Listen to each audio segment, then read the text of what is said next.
السلام علیکم۔ آج 28 سپٹمبر 2020 کلاس 10th سبجیکٹ جو ہمارا ہسٹری ہے اور جو ہم چیپٹر پر ہیں جموں اینڈ کشمیر کے، اس کے جو ٹاپک آج کا ہمارا وہ ہے state building policy and major highlight. جو اسٹیٹ میں پالیسیز آئی ہیں ان میں جو میجر ہائی لائٹس ہیں ان کے بارے میں دیکھیں گے ہم۔ In his determination to keep Jammu and Kashmir self-sufficient, autonomous and financially independent, Sheikh Mohammed Abdullah rarely accepted funds from the government of India. شیخ عبداللہ نے یہ چاہا کہ کشمیر کو خود مختار، آزادانہ اور مالی حالت اس کی جو ہے خود پہ ڈپینڈ کرے۔ اس کے لیے اس نے الحاق کیا جموں کشمیر کا ہندوستان کے ساتھ تاکہ ان سے جو ہے فنڈ لے سکیں اس کی ترقی کے لیے۔ However, there come a shift from the previous stand during Bakshi Rahim's 53 to 1963 as his economic vision was different from that of SM Abdullah. اور ایک شفٹ آیا ہے، ایک تبدیلی ہے جو پریویس سٹینڈ تھا بخشی صاحب کا 1953 سے 1963 تک، اور اس کا جو اکنامک ویژن ہے وہ ڈیفرنٹ تھا شیخ عبداللہ سے۔ He viewed economic integration with India necessary to promote the overall aim of Naya Kashmir Manifesto. اس کے یہ وچار تھے کہ ہندوستان کے ساتھ انٹیگریشن ملنے کا یہ ضروری ہے کہ وہ پروموٹ کرے، جو اوورال نیا کشمیر ہے مینیفیسٹو اس کو پروموٹ کرنے کے لیے ضروری ہے۔ بخشی Ghulam Ahmad in order to go forward with his modernizing agenda sought financial aid from government of India.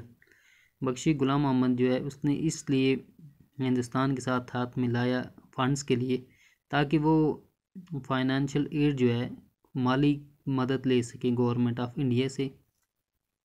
Thus the government of India provided Jammu and Kashmir with loans to implement state building policy. اور جو ہندوستان کی government ہے اس نے جموں کشمیر کو loan دیا تاکہ وہ state کی جو پالیسی ہیں اس کو امپلیمنٹ کر سکیں۔ In order to create economic betterment for peace and work and artisan, Bakshi Ghulam Ahmad was able to fulfill a number of development policies which was initially started under Sheikh Mohammed Abdullah. Economic betterment کے لیے جو کسان تھے، مزدور تھے یا کاشتکار تھے، ان کے لیے بخشی غلام محمد نے بہت ساری پالیسیز لائی جو شیخ عبداللہ نے سٹارٹ کی تھی، اس کو آگے لے کر گئے۔ Thus the state entered in the age of large scale modernization including agriculture reform, industrial development, infrastructure growth, tourism and increased employment opportunities. اور جو ریاست ہے وہ ایک اس دور میں داخل ہوئی جہاں پہ بہت ماترا میں، بہت مقدار میں ماڈرنائزیشن ہوا، ایگریکلچر ریفارم میں، انڈسٹریل جو ڈیولپمنٹ ہوئی، انفراسٹرکچر کی گروتھ ہوئی، ٹورزم بڑا اور امپلائمنٹ جو ہے اس کو اضافہ ہوا۔ Introduction of modern irrigation techniques like lift irrigation, application of fertiliser and popularization of China paddy with greater yielding capacity further modernized the state agriculture. اور نئی طریقے کا جو ایریگیشن ٹیکنالوجیز تھی جیسے لفٹ ایریگیشن ہے، فرٹیلائزر ہے اور چائنا کی جو پیڈیز ہے وہ اس کو یہاں پہ لایا تاکہ اسٹیٹ کی جو ایگریکلچر ہے اس کو بڑھاوا ملے۔ Additional to important production programs, community development program and intensive agriculture development program were also initiated during the period of Bakshi Ghulam Ahmad.